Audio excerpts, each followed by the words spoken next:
Tabby. And I'm Caitlin, and today we are discussing our 2025 year in books. It's been a little bit. It has. You've been busy. It's been a little bit since we've all chatted last. And we've missed you. Actually, we were just nervous to start recording because we haven't done this in so long and it doesn't feel natural. It's not like riding a bike. I did just forget. Yeah. But that's okay. We are so excited to wrap up our year with you guys. We are going to be starting fresh next year in January. We've got a lot of really good stuff, but today we are going to be going over everything that we've accomplished this year. Yeah, book related and otherwise. So I think most of us are familiar with Goodreads, and they put together a little year in books for us, which is very helpful. Tabby's, however, is not updated correctly, so her stats are kind of off. My stats make me seem like I really slacked off this year, but she didn't. She didn't. Okay, so with that in mind, we'll go ahead and should we just do a little back and forth, like each thing? Yeah. Okay.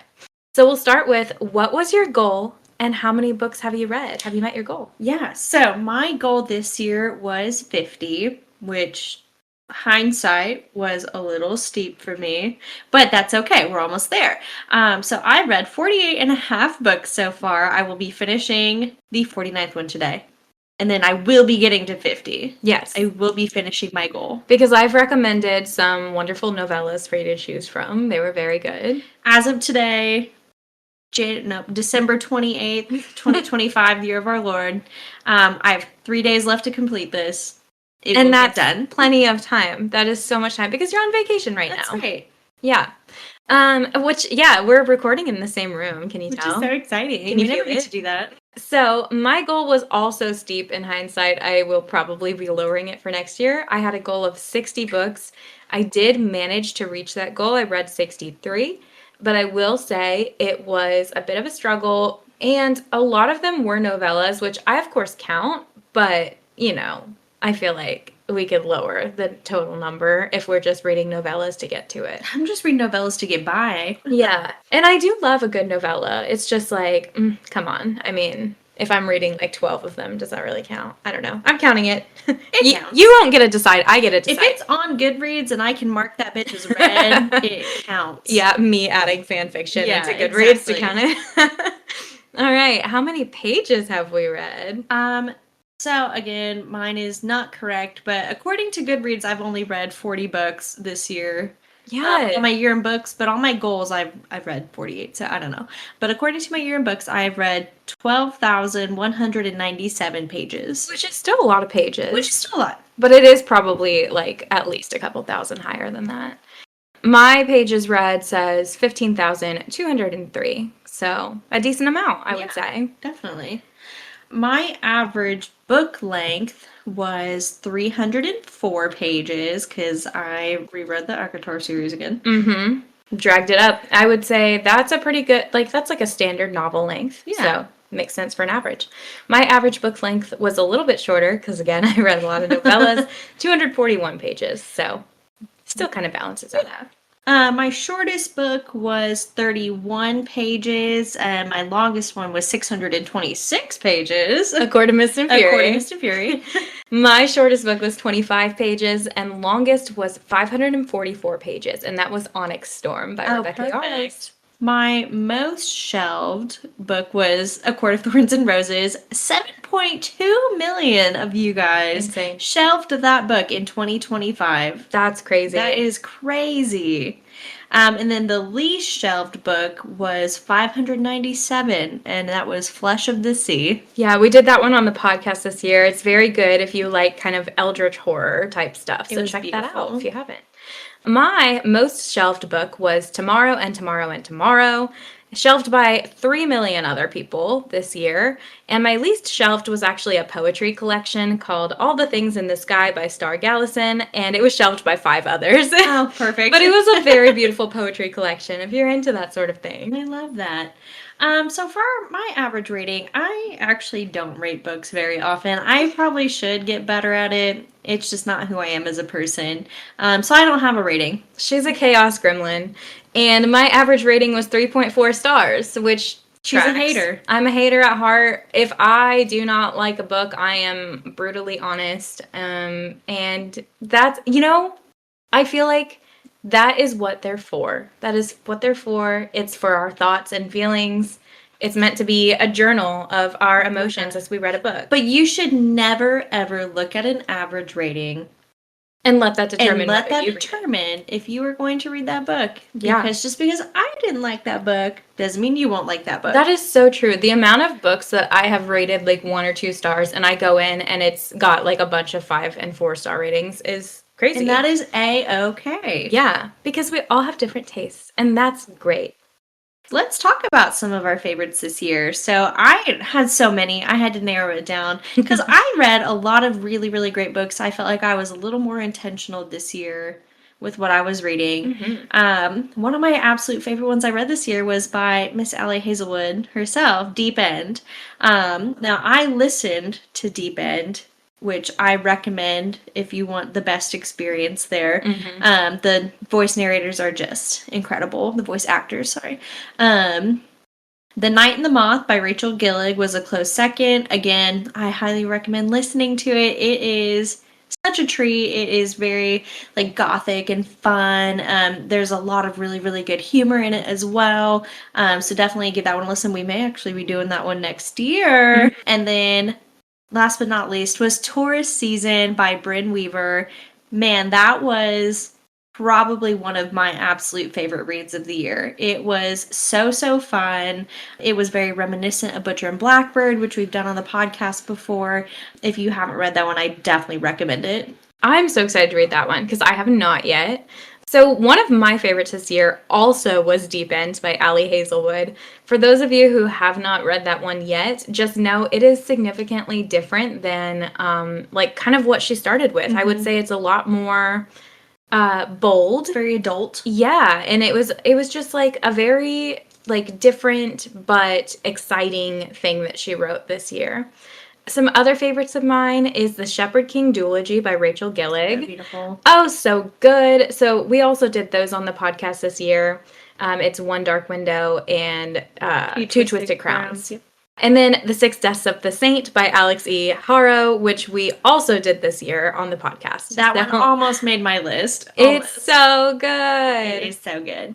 If you love a quick, short little story, that one is perfect. It is. I had some surprising favorites this year too that I really didn't think I would ever get into. So the first set of books, it's actually a trilogy. It's the Red Rising trilogy by Pierce Brown. Sci-fi is so hit or miss for me. And I think I finished that trilogy in like 4 days. Ooh. It was so good. Again, I listened to some of them. The voice actor for it is phenomenal. If you're wanting to kind of dip your toe into sci-fi and you're not really sure where to start, I do definitely recommend that trilogy. He also has written additional books based off of that. I have not gotten to those yet, but definitely start with those first. That recommendation might be for me. Yes, you should definitely read them. Add them to my list. And then my second surprising favorite was Leave Me Behind by Kay and Moranova. So it was like Call of Duty meets I don't want to say romance. It was pretty dark. It's not romance what they have, but it is. But it's intimate. It is intimate. It is so interesting. It is about like a secret group that works for the military, but you'll never know who they are, what their names are, what they do. It's very underground, and so it's just kind of following their stories and the trials that they deal with, and it was so, so good. I loved it. Adding that to my list as well. Yeah, that sounds really good. Okay, so my surprising favorites this year were Remarkably Bright Creatures by Shelby Van Pelt. And you might be asking, why was I surprised by that one? Because everyone loves it. The thing is, it's just not really my usual genre. Like, I would say for the most part, the things that I read, I prefer them to have like a romance subplot, at least. And I guess this technically had a romance subplot, but it was not a focus by any stretch of the imagination. So I really was surprised. I loved it as much as I did. I was super charmed by it. But not as surprised as how much I loved Morning Glory Milking Farm by C.M. Nascosta, because that book, I was like, there's no way, like, this is gonna be so silly, goofy, like, I'm gonna not actually, like, connect with the characters, but it's actually so sweet and so wholesome, and their love story is beautiful. I love that. So, read that if you're into that sort of thing. If you're into monster romance. Yeah, which I am. I love monster romance. And then last but not least, I have to shout out Twisted Games by Anna Huang because as silly and dramatic as that book was, I was hooked. I read it in one sitting, in one day. It took me like, I don't know, 7.5 hours to just crank through the whole book. Huang's doing something special out there. So good. She had some crack cocaine in that They book. are addicting. So good. I've only read the first two so far, but I'm gonna finish them. I read all of her main series, and they are all just delightful in their own way. Oh, she's so good. She is. So my least favorites of this year, the first one was Saltwater Curse by Avina St. Graves. I just couldn't get into it. It was really, really hyped up for both of us because, again, we are pretty big monster romance people. We're into that. But it fell really flat for me, and I was super, super disappointed by it. I really wanted to like it, but I just didn't. Same thing with Scythe and Sparrow by Bryn Weaver. That is the third book in the Ruinous Love trilogy. So I was obsessed with Butcher and Blackbird. I ate it up. I thought it was so, so good. Second one, not my favorite. The third one, even more not my favorite. And that was disappointing. But Taurus season does make up for all of that. She just was ready to move on to the next thing. And that's perhaps. okay. My least favorites this year. Okay, so there was this one called The Masked Professor by Liz Zirkle. And the reason I was so excited to read this one was because it's a Phantom of the Opera, like fan fiction type thing. Hold on, pause. Is it snowing? Oh. Oh. I don't even know where I left off. It's fine. You know what? Let's just leave this in. It's snowing here. And it was really surprising because it was 70 degrees 2 days ago. Yeah, we live in Missouri, though, so it's not that surprising, unfortunately. Okay, so I was disappointed by this one. I love Phantom of the Opera, and I was like, this is gonna slay, because it's supposed to be Phantom of the Opera, but, like, in a college setting. Okay. Hated it. Hated it so bad, and no. I felt horrible. But give it a chance. If you do like Phantom, maybe it will speak to you. And then the other one that I did not like was called Broken Pieces by Hannah Meadows. It just, for me, like, it was just like one of those where the story just felt like so far-fetched and like over the top, like fan fiction-y, that I like couldn't get into it. I was like, if you're not going to take yourself seriously, then I can't either. And I just kind of like skimmed it. It's okay. They're not all winners. Yeah. I did have a couple surprising least favorites that, again, I wanted to really like them, but I just didn't. The first one was Enchantra by Kaylee Smith. So that is the runner-up to Phantasma, which was spectacular. I thought it was so fun. Again, very like gothic, dark fantasy type book. Enchantra just felt like it was kind of a copy and paste of that, but like worse, if that makes sense. Like, bummer. It was a similar storyline, but it was not done as well. And so that was super sad. The second one was Caught Up by Nevessa Allen. Same thing. Like, Lights Out was so good. It was so, so good. And I loved it. The audiobook was amazing. I just did not like Caught Up. I thought it was boring. The storyline was boring. Like, she built up these characters so much, and they all just fell flat for me. Yeah, I agree. And we did that one on the podcast as well. You can hear more of our like reasons that we felt like it was disappointing. But that was also one of my surprising least favorites, was Caught Up. And then similarly, Leather and Lark by Bryn Weaver, which is the sequel to Butcher and Blackbird. I think sometimes I feel like these authors maybe kind of get caught in the trap where they're like, we have to make it a series and kind of like trail on the success of these other ones. And I'm not saying that it's necessarily their idea. It could just be they like probably the have publisher. to meet like a goal. And yeah. I just think a lot of times it doesn't work out, and maybe we should have just had like a one and done. Like, hey, that book, that story was really amazing, and now let's move on to the next amazing thing, because both of those kind of fell flat. It's like if you read her next few books, like there are callbacks, but only to Butcher and Blackbird. Mm-hmm. And so it's like you really don't need to read the other ones. Yeah, you don't need to. And I am going to give Scythe and Sparrow a chance, only because, okay, with Leather and Lark, I tried reading it multiple times, lost interest multiple times, so I've officially, like, I'm done trying with just this hate one, that but brother. yeah, I'm just not into him. And I Or do her want to friend. give, like, Scythe and Sparrow a chance because I like the Doctor brother more. And it was funny, don't get me wrong. It was really funny, it had its moments, but it just, I don't know. I think I was done with them. Yeah. I mean, we both agree. So Yeah. I don't know if like that's kind of the consensus. I wonder what other readers think. We'll have to look into that. Yeah.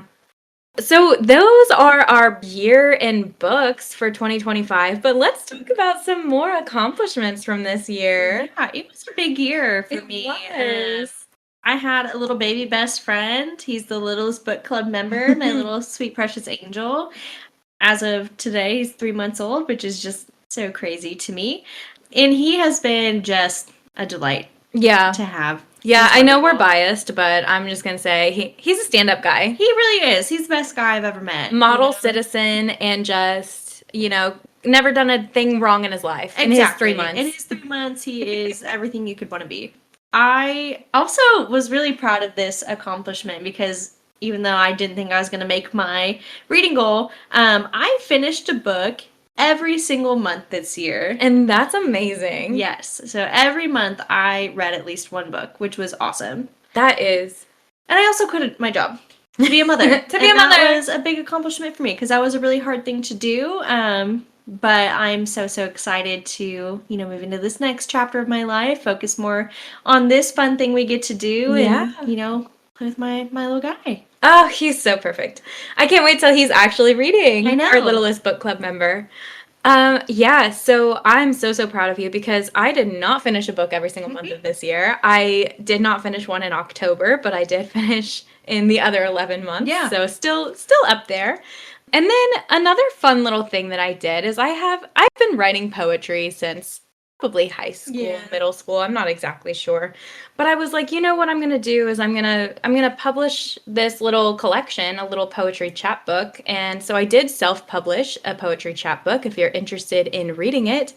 It's called Memento Mori by Kay Haven is the pen name that I published it under. So if you do like poetry, give that a little look-see. It's on Kindle Unlimited. Yeah, it's just a short little collection. And then also I've been working on writing as well a novel. And I feel like it's one of those things that I'm like, I've been putting it off now for like 2 years. But I think maybe 2026 is the year we finish that draft. And I think our listeners would like it because it's a mafia rom-com. Yes. So it's going to be so cute. Keep that in your heads. And then also 2025, we just wanted to give a little shout out to Allie Hazelwood because we feel like this was her year.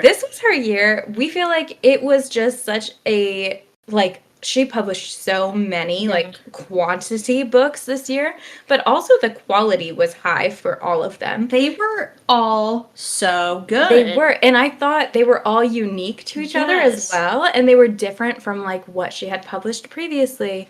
So and that's hard to do. Yeah, I feel like her creative juices have never been flowing more. Also, we met her this year in February. And she is such a delightful person. Yeah, she's everything that you would expect her to be. She is so fun and vibrant and just a refreshing woman to speak to. We had so much fun. I can't complain. Because, they're like, never meet your heroes. You might be disappointed. No, not with Allie Hazelwood. Nope, she is not a disappointment. She exceeded expectations and more. So if you follow her on social media, she does post a bunch of the places that she's going to be touring to. If you are not sure if you like her books, pick one up. Get a chance to meet her because you will not regret it. Highly recommend. Especially if you're a romance reader and you just haven't gotten around to picking up her stuff yet. Do it. You will love it. Okay, so lastly, we just wanted to kind of talk about, we're switching up our format a little bit this year, and because, there's a new baby in the picture, and we were kind of struggling to maybe put out as many as we had in the past. So our new format is going to be that every month we're going to have one minisode and one full-length episode where we talk about like an actual full-length novel. And we just really wanted to do that to make sure that we are bringing our best version of ourselves, our highest energy, and making it actually enjoyable for you to listen to and to engage with. We don't want to just be putting out I feel like we were just kind of rushing stuff. through books. We were rushing Yeah. through books. We didn't like a lot of them, and that's just not fun for us to do. So I think this is going to be, like you said, the best version of ourselves. Yeah, and you're going to appreciate it much more, I think. Yes. And then join us on January 19th to discuss our new reading goals and the books we're looking forward to reading in 2026. We're going to be starting the year off fresh. We are so, so excited. There are so many fun books that we have in store. Yeah, it's really going to be a new year, new us. So happy new year to all of our best friends. We'll talk to you next year. And as always, Let's get lit.